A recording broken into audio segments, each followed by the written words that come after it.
오늘 우리에게 주신 하나님의 말씀은 마태복음 20장 1절에서부터 16절까지의 말씀 한번 교독해서 읽어보도록 하겠습니다. 마태복음 20장 1절에서부터 16절까지의 말씀입니다. 자, 1절부터 읽겠습니다. 천국은 마치 품꾼을 얻어 포도원에 들여보내려고 이른 아침에 나간 집주인과 같으니 그가 하루 한 데나리온씩 품꾼들과 약속하여 포도원에 들여보내고 또 제3시에 나가보니 장터에 놀고 서 있는 사람이 또 있는지라 그들에게 이르되 너희도 포도원에 들어가라 내가 너희에게 상당하게 주리라 하니 그들이 가고 제6시와 제9시에 또 나가 그와 같이 하고 제11시에도 나가보니 서 있는 사람들이 또 있는지라 이르되 너희는 어찌하여 종일토록 놀고 여기 서 있느냐 이르되 우리를 품꾼으로 쓰는 이가 없음이니이다. 이르되 너희도 포도원에 들어가라 하니라.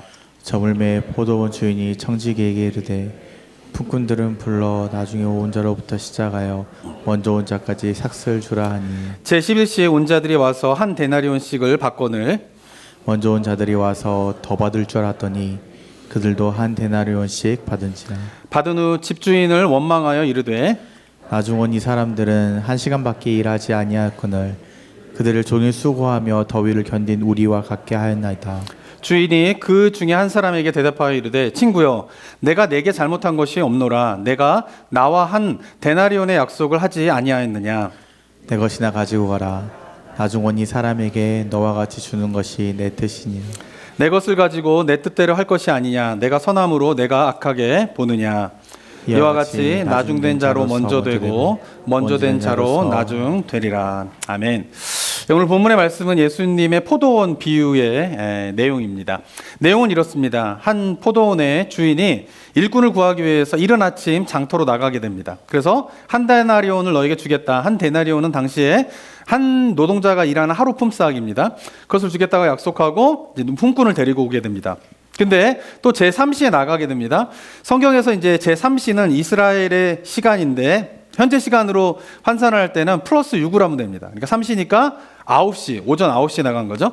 9시에 나가서 또 일꾼을 데리고 옵니다. 그리고 12시, 3시, 그리고 6시면은 이제 일을 마치게 되는데 1시간 전인 5시, 제11시에 나가서 이제 품꾼을 데리고 오게 됩니다. 그리고 6시에 이제 일을 마치고 난 다음에 이제 임금을 정산을 해주게 되는데 먼저 5시에 온 사람에게 1시간만 일했는데 한 데나리온을 주게 됩니다. 그리고 3시, 12시, 9시, 그리고 이른 시간에 온 사람에게 차례차례 임금을 주는데 모두 다가 한 데나리온을 임금으로 주게 됩니다. 자, 그러자 가장 일찍 온 사람이 1시간 일한 사람도 한 데나리온을 받았는데 하루 종일 일한 나한테 한 데나리온을 주는 것은 안 되지 않느냐라고 주인에게 따지게 되게 됩니다. 자, 그러자 포도원 주인이 이렇게 대답을 하는데요. 13절과 14절에 보면은 이렇게 대답을 합니다. 그 주인이 그중 한 사람에게 대답하여 이르되 친구여 내가 내게 잘못한 것이 없노라. 내가 나와 한 데나리온의 약속을 하지 아니하였느냐. 내 것이나 가지고 가라. 나중 온 사람 이 사람에게 너와 같이 주는 것은 내 뜻이다라고 이제 이야기를 하게 됩니다. 자, 우리 성도님들 보시면은 이른 시간에 와서 1시간 일한 사람도 한 데나리온을 받게 되고 자기도 한 데나리온을 받게 되자 따지고 불만을 토로하는 이 품꾼의 말과 이건 내 뜻이다. 주인이 마음대로 하는 것이다. 라고 말하는 이 두 사람의 말 가운데 어디에 더 공감을 하십니까? 아마도 현대인들이 볼 때에는 오늘 본문 속의 예수님의 비유를 보면은 떠오르는 단어 하나가 있을 것이에요. 그것은 뭐냐면은 불공평입니다. 불공평. 일꾼이 이제 품꾼이 불평을 하는 것처럼 어떻게 하루 종일 일한 사람과 1시간 일한 사람을 똑같이 한 데나리온을 줄 수 있는가 하면서 이 포도원 주인의 행동이 좀 불공평하다라고 하는 생각이 드실 것입니다. 자, 그런데 아이러니컬하게도 오늘 본문 비유에서 포도원 주인이 임금을 줄 때에 한 말이 있습니다. 4절에 보면 뭐라고 되어 있냐면은 그들에게 이르되 너희도 포도원에 들어가라. 내가 너희에게 어떻게 해요? 상당하게 주리라 했는데 우리나라 말로는 상당하게 이렇게 번역을 했는데 원문을 보면 헬라어가 뭐냐면 디카이온입니다. 디카이온이라고 하는 단어의 뜻은 뭐냐면은 의롭다, 정의롭다, 공정하다 이런 의미로 사용되어지는 단어가 디카이온인 거예요. 그러니까 우리나라 말로는 상당하게 너에게 주리라 라고 말하였지만 원문의 의미를 정확하게 좀 더 번역을 해본다 그러면 내가 너희에게 공정하게 임금을 주는 것이다 라고 이야기를 하고 있는 것입니다. 자, 현대를 살아가는 우리들이 보기에는 이 비유의 내용은 어떻습니까? 공정하지 않다, 불공평하다 이렇게 생각이 드는데 예수님께서는 이 비유를 통하여서 말씀하시는 게 뭡니까? 공정하다라고 말씀하고 계신 것입니다. 자, 왜 이런 차이가 나게 되는 것일까요? 그것은 우리가 살고 있는 이 시대 속에서 우리들이 생각하고 있는 공정함이라고 하는 것과 예수님께서 말씀하시는 공정함에는 차이가 있기 때문에 그런 것입니다. 자, 그 차이가 무엇일까요? 그것을 한번 우리가 오늘 묵상해 보게 되기를 원합니다. 자, 이 답을 찾기 위해서 우리가 먼저 던져야 될 질문이 있는데 그것은 뭐냐면은 왜 포도원 주인은 일꾼을 뽑았는가 하는 것입니다. 일반적으로 포도원 주인이 일꾼을 뽑을 때에는 왜 뽑을까요? 포도원에 일할 일꾼이 없기 때문에 일꾼들을 뽑는다라고 생각을 할 수 있을 것입니다. 이른 아침에 9시에, 12시에, 3시에, 5시에 가서 일꾼을 뽑은 거는 포도원에 일할 일꾼이 부족하기 때문에 일꾼을 뽑았다라고 생각할 수 있을 것입니다. 자, 그런데 오늘 본문을 가만히 보게 되면은 포도원 주인이 일꾼을 뽑은 이유는 포도원에 일할 일꾼이 없기 때문이 아님을 우리가 짐작할 수가 있습니다. 다른 이유가 있기 때문에 그렇다라는 거죠. 6절과 7절 한번 읽어볼까요? 한번 읽어보겠습니다. 시작. 제11시에도 나가보니 서 있는 사람들이 또 있는지라 이르되 너희는 어찌하여 종일토록 놀고 여기 서 있느냐 이르되 우리를 품꾼으로 쓰는 이가 없음이니이다 이르되 너희도 포도원에 들어가라 하니라. 6절과 7절은 11시에 5시에 주인이 나가서 품꾼을 만나서 한 대화를 기록하고 있습니다. 근데 뭐라고 이야기하냐면 네가 왜 여기 하루 종일 놀고 있느냐라고 이야기하니까 품꾼이 하는 이야기가 뭡니까? 자기를 불러주는 사람이 없어가지고 하루 종일 이 장터에서 있습니다라고 대답을 하게 됩니다. 그러자 그 주인이 1시간 정도만 남았지만은 그 품꾼을 포도원에 들여보냈다라고 이야기를 하고 있습니다. 근데 제가 볼 때 이제 6절과 7절에서는 오후 5시에 나가서 품꾼과 포도원 주인이 하는 대화만 기록되어 있고 나머지의 품꾼들을 부를 때에는 대화가 기록되어 있지 않지만 짐작하기로는 12시, 3시 이때 나갔을 때에도 아마 주인은 똑같은 질문을 했을 것이에요. 너가 왜 여기 있느냐? 그럴 때 품꾼의 대답은 뭐냐면은 아무도 불러주는 사람이 없기 때문에 제가 지금 여기 있습니다 라고 대답을 했고 그제서야 어떻게 해요? 그 품꾼들을 포도원으로 데려갔다라고 볼 수가 있는 것입니다. 자, 왜 포도원 주인은 이른 아침에 나와서 이미 일꾼들을 데리고 갔는데 일이 시작됐는데 또 오후 12시, 3시, 5시에 나와서 그 일꾼들을 또 데려간 이유가 무엇 때문이냐라고 하는 것입니다. 그것은 단순히 포도원에 일할 일꾼이 없기 때문에 그들을 부른 것이 아니라 자신들을 불러주는 사람이 없어서 일을 하지 못하고 있는 사람에게 일할 기회를 주기 위하여서 오후 12시, 3시, 5시에 나가서 주인이 품꾼을 불렀다라고 볼 수가 있는 것입니다. 예수님 당시에 노동자들의 삶이 어떻습니까? 하루 일해서 돈을 벌면 그거 가지고 하루를 사는 거예요. 하루 벌어서 하루 사는 삶을 살아가게 되는 거예요. 그래서 장터에 나가가지고 일할 자리를 찾는 거죠. 근데 만약에 아무도 자기를 불러주지 않는다. 그러면 어떻게 해요? 그날은 공치는 거예요. 그러면 돈도 받을 수 없고 한 데나리온이나 이런 것들을 받아야지만 식구들이 하루 먹을 수가 있는데 그런 돈을 못 벌게 되면 어떻게 됩니까? 그날은 그냥 식구들이 굶게 되는 일들이 예수님 당시의 노동자들의 삶의 모습이었다라고 하는 것입니다.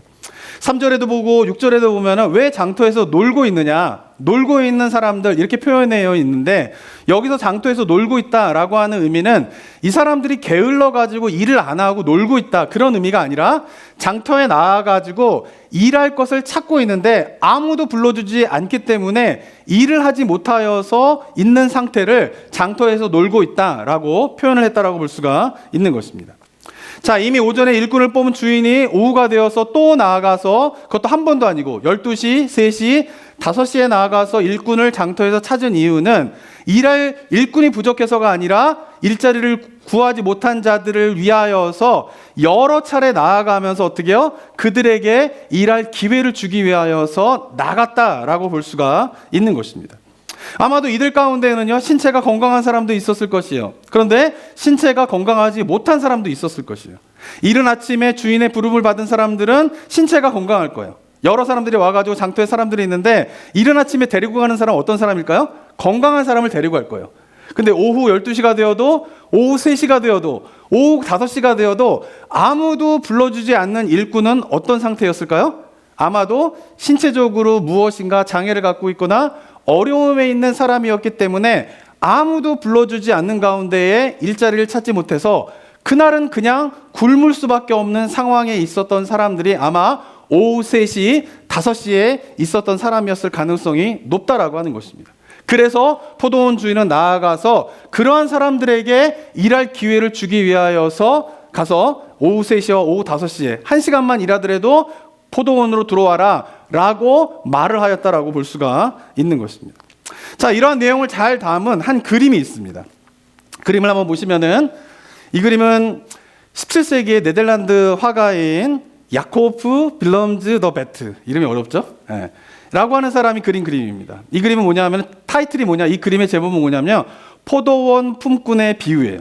그러니까 마태복음 20장에 있는 내용을 이 화가가 그림으로 표현한 것입니다. 이 그림은 부다페스트 박물관에 있는 그림인데 이 그림이 굉장히 제가 볼 때에는 마태복음 20장을 잘 해석한 그림이라고 생각합니다. 가만히 보시면 가운데에 어떤 사람이 있냐면은 이게 곡괭이를 들고 있으면서 주인으로 보이는, 모자 쓴 사람이 주인이겠죠? 주인으로 보는 사람에게 무엇인가 다가가가지고 막 이야기하는 사람이 있어요. 근데 주인의 모습을 보면은 그 곡괭이를 든 사람이 다가가가지고 뭐라고 막 이야기하는데 손으로 이렇게 뭔가 이렇게 진정시키는 내용들을, 이렇게 모습들이 그림으로 표현되어 있는 것을 보게 됩니다. 아마도 제가 볼 때는 이 사람은 가장 이른 시간에 일하여서 하루 종일 일한 사람일 가능성이 높습니다. 자기가 하루 종일 일하여서 한 데나리온을 받는데 1시간 일한 사람도 한 데나리온을 받는 것을 보면서 주인에게 어떻게 해요? 막 따지는 거예요. 그 장면인 거예요. 그래서 주인이 어떻게 해요? 그 사람이 따지는 것을 이렇게 다독거리는 듯한 모습의 표현이 바로 가운데에 있는 사람의 모습인 것입니다. 자, 근데 이 그림에는 오른쪽 밑에 보게 되면은 이런 사람도 있습니다. 이 사람 어떻습니까? 아기를 안고 있는 여인과 대화를 하고 있어요. 이 그림이 보이시나요? 보이시나요? 네. 근데 이 사람도 뭐예요? 한 데나리온을 받은 사람인데 이 사람은 제가 볼 때는 한 오후 3시쯤에 온 사람이 아닐까라는 생각을 해보게 됩니다. 어쩌면 하루 종일 일을 못하면은 이제 갓 태어난 아기와 아내가 굶을 수밖에 없는데 오후 3시가 되어서 오늘은 공쳤구나 라고 생각했던 그때쯤에 누가 자기를 부르게 됩니까?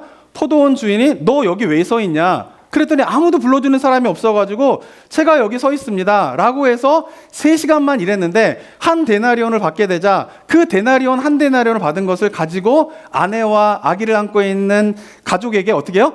내가 오늘 일해서 이 한 데나리온을 받았어. 우리가 오늘은 배부르게 먹을 수 있을 거야 라고 하는 기쁨의 표현을 하고 있는 사람을 그림에 표현한 것입니다.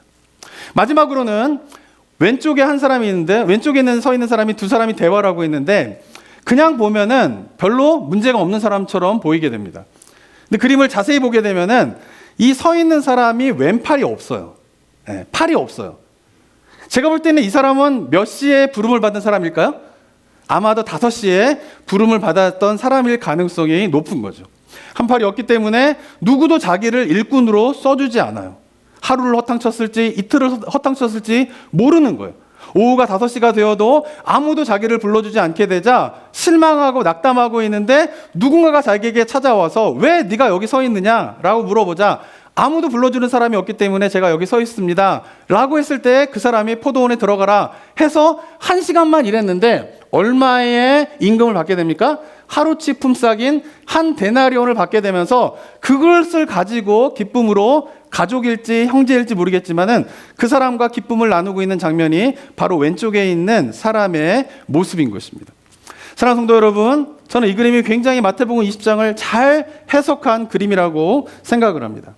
포도원 주인이 왜 하루에도 여러 차례 나가면서 일꾼들을 불렀을까요? 그것은 단순히 포도원에 일할 일꾼이 없기 때문에 여러 차례 일꾼을 부르러 간 것이 아니라 일할 기회를 찾지 못한 자들을 돕기 위하여서 어떻게 해요? 일꾼을 불렀다라고 볼 수가 있는 것입니다. 아마 우리 성도님들이 가장 이해가 되지 않는 부분은 이런 것일 것입니다. 왜 많이 일한 사람하고 1시간 일한 사람이 똑같이 임금을 받는가? 이 부분인 것이죠. 그런데 우리가 이해할 수 있는 것은 뭐냐면은 1시간 일한 사람이 그 주인이 불러주지 못하면은 굶을 수밖에 없는 상황이기 때문에 그 주인이 그 사람을 불렀다라고 하는 것까지는 이해가 조금 되실 것입니다. 자, 그런데 오늘 본문에서 또 한 가지 이해가 되지 않는 부분이 있는데 그것은 뭐냐면은 그래, 주인이 참 착하고 이게 자비가 많아가지고 1시간 일한 사람에게 하루치 품삯을 주는 건 좋다 이거예요. 그런데 문제는 뭐냐면은 이렇게 자비를 베풀고 은혜를 베푼 다음에 이게 아무런 문제가 없이 넘어갈 수 있는 방법이 있었어요. 그것은 뭐냐면은 가장 이른 시간에 온 사람부터 한 데나리온을 주는 거예요. 자, 근데 오늘 본문을 보면은 누구부터 임금을 주게 됩니까? 8절 한번 읽어볼까요? 읽어보겠습니다. 시작. 저물매 포도원 주인이 청지기에게 이르되 품꾼들을 불러 나중 온 자로부터 시작하여 먼저 온 자까지 삭슬 주라 하니. 주인은 희한하게 5시에 온 사람부터 뭘 줘요? 한 데나리온을 주는 거예요. 근데 만약에 일찍 온 사람부터 한 데나리온을 준다고 생각해 보세요. 일찍 온 사람이 하루 종일 일할 때에 나는 오늘 한 데나리온을 받겠구나 라고 기대하고 주인을 만나게 됩니다. 약속대로 주인은 얼마를 주죠? 한 데나리온을 주는 거예요. 너무 좋다. 참 약속을 잘 지키는 주인이구나 라고 기뻐하며 포도원을 떠났을 거예요. 그리고 난 다음에 12시에 있는 사람에게 또 한 데나리온을 주면은 어떻게 해요? 그 사람도 기뻐해서 다 돌아갔을 거예요. 그 사람들은 5시에 온 사람이 1시간만 일하고 한 데나리온을 받았다라고 하는 사실을 모른 채 그냥 약속대로 내가 한 데나리온을 받았으니까 오늘 하루도 즐거운 하루가 됐다라고 행복하게 모두가 해피엔딩으로 끝날 수 있는 방법이 뭐냐면은 일찍 온 사람부터 한 데나리온을 주는 거예요. 근데 희한하게 이 본문에서는 누구부터 한 데나리온을 주게 됩니까? 5시에 온 사람부터 한 데나리온을 주는 거예요. 1시간 일하고 한 데나리온을 받는 거를 3시에 온 사람이 보게 됩니다. 기대하는 게 뭘까요? 나는 3시간 일했는데 1시간 일한 사람이 한 데나리온을 받으면은 약속된 한 데나리온보다 내가 더 받을 수 있지 않을까라고 한 기대감이 생기겠죠. 근데 3시에 온 사람이 주인에게 가니까 주인이 얼마를 줍니까? 한 데나리온을 주는 거예요. 그래도 3시에 온 사람은 이해할 수 있을 거예요. 그래도 3시간 일했는데 하루치 품삯을 주니까 그냥 감안하고 뭐 감사하게 한 시간 일한 사람도 한 데나리온 받았지만은 좀 억울하지만 그래도 감사하네. 그러고 떠났을 거예요. 근데 문제는 뭘까요? 12시에 온 사람, 9시에 온 사람이 다 한 데나리온을 받을 때 가장 일찍 온 사람이 어떤 마음을 갖고 있을까요? 이렇게 주인은 일한 사람들에게 한 데나리온을 주는 거 보니까 나는 가장 일찍 왔으니까 나에게는 더 많은 임금을 주지 않을까라고 하는 기대감을 가졌을 것인데 막상 주인을 만났을 때 가장 일찍 온 사람도 받는 돈이 얼마예요? 한 데나리온을 받게 되자 그때 어떻게 된 거예요? 분노가 폭발하게 되는 거예요. 어떻게 1시간 일한 사람도 한 데나리온을 주고 하루 종일 땡볕에서 일한 나에게도 한 데나리온을 줄 수 있습니까? 라고 불평했다라고 하는 것입니다. 자, 여기서 우리가 생각해 봐야 할 것은 포도원 주인은 왜 일찍 온 사람부터 임금을 주지 않고 맨 늦게 온 사람부터 임금을 주었는가 하는 것입니다. 그것은 아마도 가장 일찍 온 사람이 늦게 온 사람이 돈을 받는 모든 과정들을 다 지켜보게 되면서 그 일찍 온 사람으로 하여금 무엇인가를 깨닫게 하고자 하는 주인의 의도가 있었다라고 볼 수가 있는 것입니다. 그것은 바로 예수님의 의도인 것이죠. 저는 이 본문을 묵상하면서 우리 성도들이 좀 도전하고 싶은 건 뭐냐면 이 본문이 생각하면 생각할수록 이해하기 좀 어렵지만은 그 이해하기 어려운 본문을 생각하면 생각할수록 여러 가지 너무나 심오한 영적인 진리가 이 가운데 있는 것을 좀 보게 됩니다. 그래서 설교를 준비하면서 고민을 많이 했어요. 이것도 얘기해야 되고 저것도 얘기해야 되고 이것도 얘기해야 되고. 근데 아무리 좋은 설교라도 길게 하면 어떻게 되죠? 은혜가 되죠, 그죠? 우리 성도님 수준이 이제 그런 일. 그러니까 이걸 어떻게 하지 하다가 다 잘라내고 한 가지만 이제 얘기를 해야 되겠다 싶은 생각이 들었습니다. 그래서 성도님께 도전하고 싶은 건 뭐냐면은 한번 이 본문을 요번 한 주간 동안 좀 계속 묵상해 보세요. 여기서 담겨져 있는 묵상하면 묵상할수록 우리가 이 시대 속에서 그리스도인으로서 살아가는 것을 하나님께서 원하시는 삶이 무엇인가를 깨달을 수 있는 굉장히 여러 가지 영적인 메시지가 담겨져 있는 그런 본문이라고 생각을 합니다. 자, 그 중에서 우리가 한 가지만 한번 생각해 본다라고 하면 오늘 본문을 통해서 우리가 생각해 봐야 할 것은 예수님께서 말씀하시는 공정함의 의미가 무엇이냐라고 하는 것입니다. 서두에도 말씀드렸지만 요즘에 현대를 살고 있는 대부분의 사람들은 오늘 본문을 보면은 잘 받아들이기 굉장히 힘듭니다. 그 이유가 무엇 때문이냐면 바로 포도원 주인이 공정하게 일한 사람들의 임금을 주지 않았다라고 하는 생각이 들기 때문인 것입니다. 왜냐하면 오늘날 사회에서의 공정함은 무엇입니까? 더 많이 일한 사람이 더 많은 임금을 받아야 한다라고 하는 것이 공정함이죠. 근데 이러한 관점만 가지고 오늘 본문을 보면은 이해가 되지 않는 거예요. 받아들이기 힘든 것이에요. 물론 맞는 말입니다. 더 많이 일한 사람이 더 많은 임금을 받아야 된다. 이거는 맞는 말이에요. 자, 그런데 예수님께서 말씀하시는 것은 하나님 나라에서의 공정함이라고 하는 것은 또 하나의 중요한 요소가 있다라는 것이에요. 그냥 세상은 일을 많이 한 사람이 돈을 많이 받고 일을 적게 한 사람이 돈을 적게 받는 것이 공정함이다라고 규정을 딱 해놓지만 그 이상은 없는 거예요. 그런데 예수님께서 말씀하시고자 하는 것은 뭐냐면 예수님께서 이야기하시고자 하는, 특별히 오늘 본문은 하나님의 나라가 어떤 것인가를 이야기하기 위하여서 이 본문을 비유로 말씀하고 계시는데, 하나님 나라에서의 공정함이라고 하는 의미는 그거 이상의 또 한 가지가 있어야 된다라고 하는 것입니다. 그것이 뭐냐면 바로 연약한 자들을 돌보는 것이 공정함의 중요한 요소이다라고 하는 것을 예수님께서 말씀하고 계신 것입니다. 자, 오늘 본문이 공정하지 않다고 생각하는 이유는 뭐냐 하면은 시간당 임금을 받는 그 부분만을 생각하기 때문인 것이에요. 자, 물론 모든 조건이 같은 사람들이 일을 한다라고 했을 때에는 많이 일한 사람이 많이 받고 적게 일한 사람이 적게 받는 것이 맞습니다. 같은 조건이라고요. 자, 그런데 만약에 오늘 본문에서 제가 설명한 것처럼 신체적인 조건이 서로 다른 사람의 경우이다라고 하면 그들의 연약함을 고려하는 것이 뭐예요? 공정함의 굉장히 중요한 요소가 된다라고 하는 사실을 예수님께서 말씀하고 있는 것입니다. 우리는 신체가 건강하든 또는 장애를 가지고 있든 상관없이 더 많이 일한 사람이 더 많이 받고 덜 일한 사람이 덜 받아야 한다라고 하는 것이 공정함이다라고 하는 것을 이야기하고 있는 시대 가운데에 살고 있는 것이죠. 철저하게 뭐 중심적입니까? 결과 중심적이에요. 결과적으로 많은 일을 했으면 많이 받고 적게 일했으면 적게 받는 것이다 라고 하는 것입니다. 하지만 오늘 본문에서 포도원 주인이 이야기하고 있는 것은 뭐냐면 신체적으로 뭔가 연약함을 가지고 있는 사람들에게 은혜를 베푸는 것이 공정함의 굉장히 중요한 요소가 된다라고 하는 사실을 예수님께서 말씀하고 있는 것입니다. 저는 이런 예수님의 가르침과 비슷한 맥락으로 이야기하고 있는 한 책이 있습니다. 마이클 샌들이라고 하는 교수를 손들 많이 아실 텐데 정의란 무엇인가라고 하는 책으로 굉장히 우리나라에서 베스트셀러 작가인데 하버드대 교수입니다.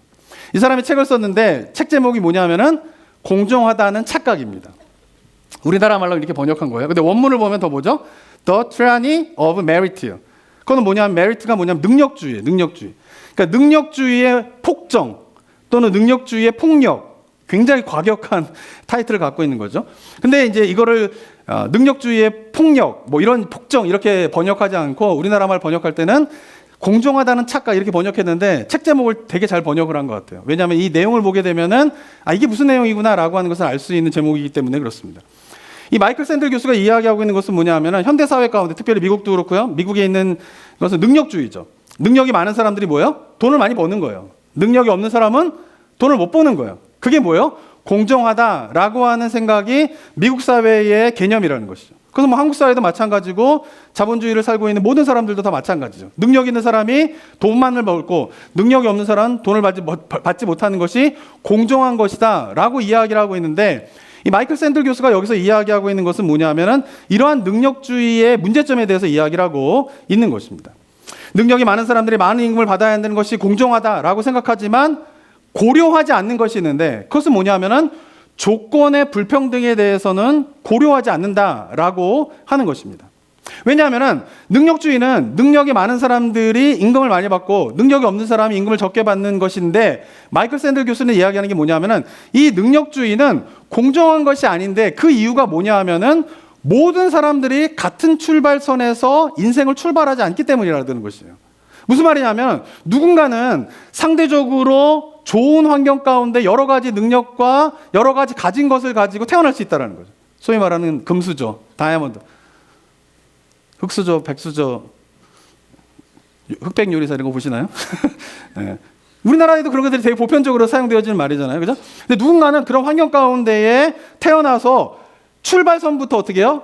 좋은 출발선에 서 있다라고 하는 것이에요. 그런데 누군가는 신체적으로 또는 집안의 환경이라든가 여러 가지 환경 때문에 출발선 자체가 어떻게 하는가? 같지 않은 가운데에서 출발을 한다라고 하는 것이죠. 그런데 능력주의라고 하는 것은 결과론적으로 이 사람이 능력을 가지고 있으면은 임금을 많이 받고 결과론적으로 능력이 없으면 어떻게 해요?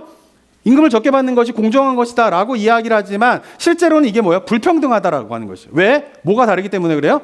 출발선이 다르기 때문에 그렇다라고 하는 것이죠. 그렇기 때문에 연약하고 힘이 없는 사람이 출발선에서의 조건에 불평등은 고려하지 않고 결과론적으로 능력 있는 사람이 많은 임금을 받아야 된다라고 하는 이 능력주의에 대해서 비판하고 있는 책이 바로 마이클 샌들의 이 책인 것입니다.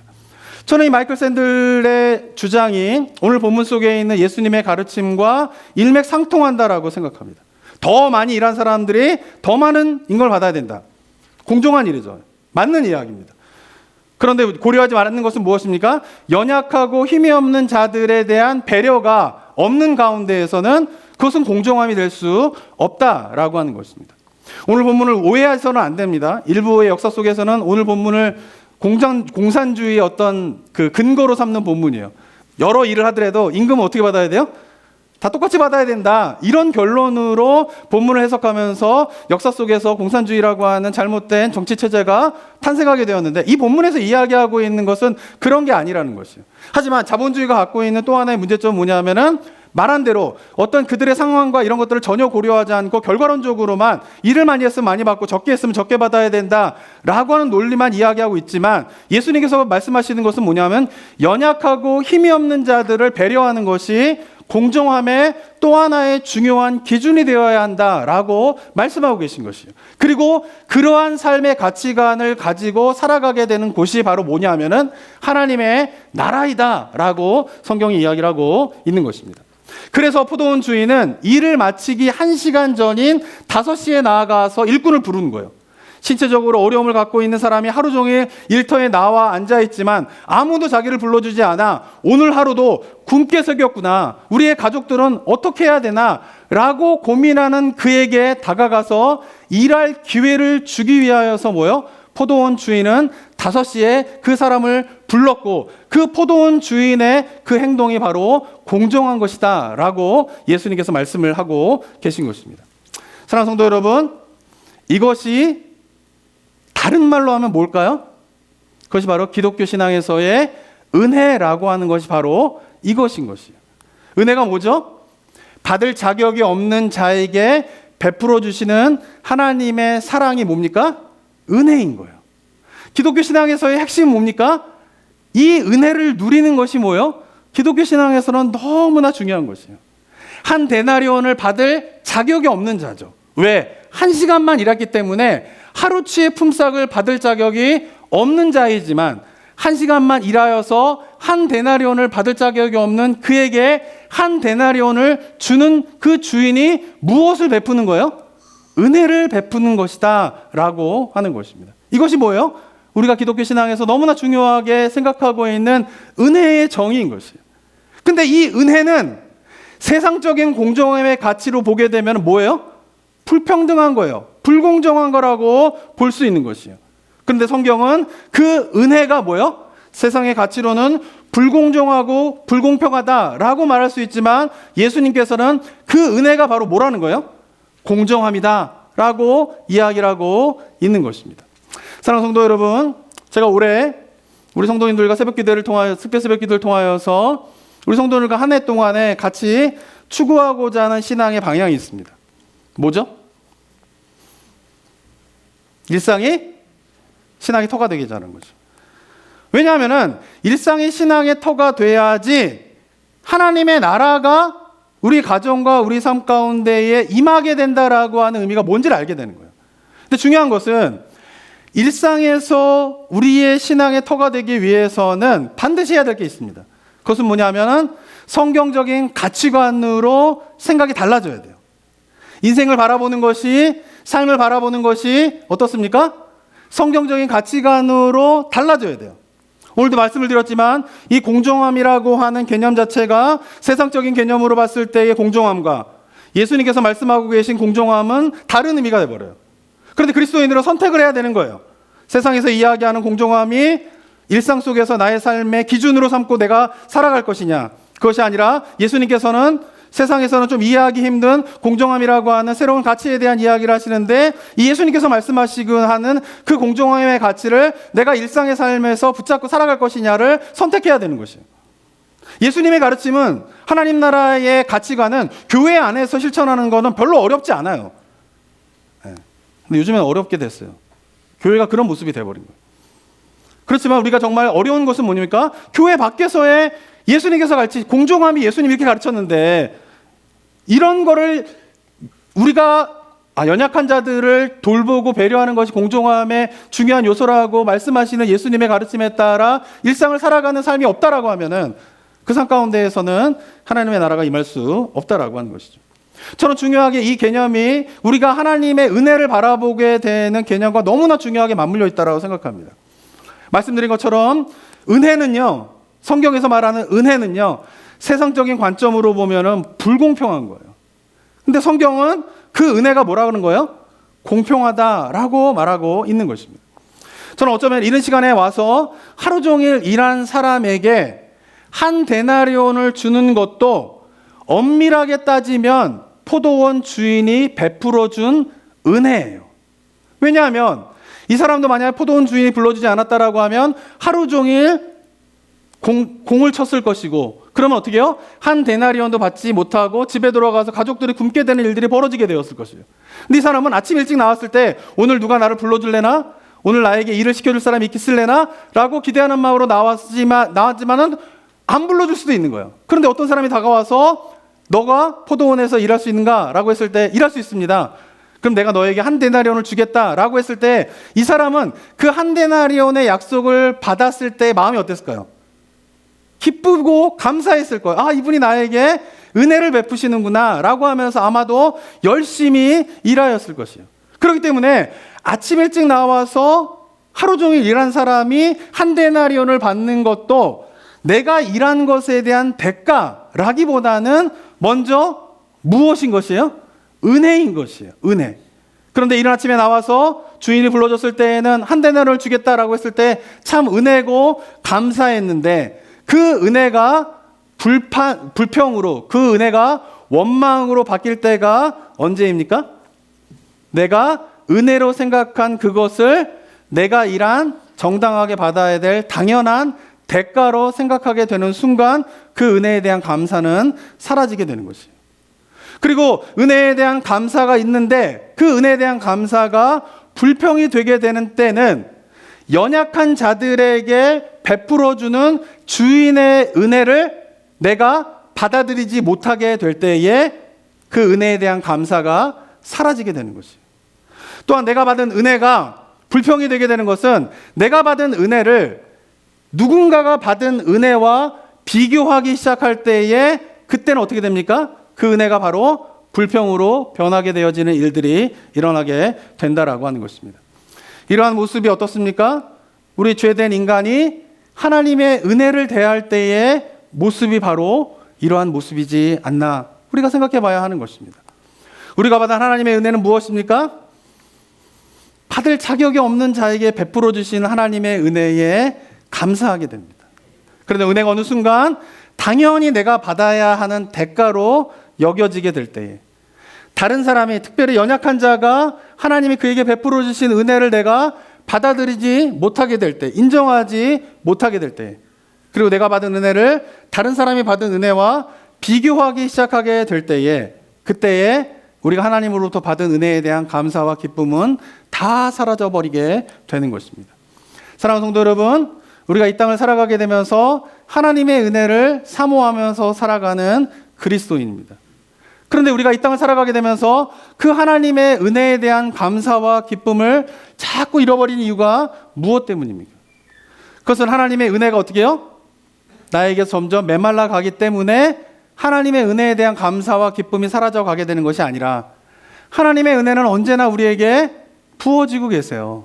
그런데 우리가 어느 순간 그것을 당연한 것으로 생각하게 될 때, 누군가가 받은 은혜를 내가 인정하지 않게 될 때에, 그리고 내가 받은 은혜를 그 사람이 받은 은혜와 비교하게 될 때에 그 은혜에 대한 감사가 사라지기 때문에 우리 삶 가운데 하나님의 은혜의 풍성함이 메마르게 된다라고 하는 사실을 깨닫는 저와 여러분이 되었으면 좋겠습니다.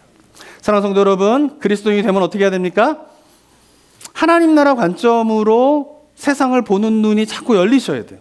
그러지 않으면 감사가 메마르게 돼 있어요. 은혜가 메마르게 돼 있어요.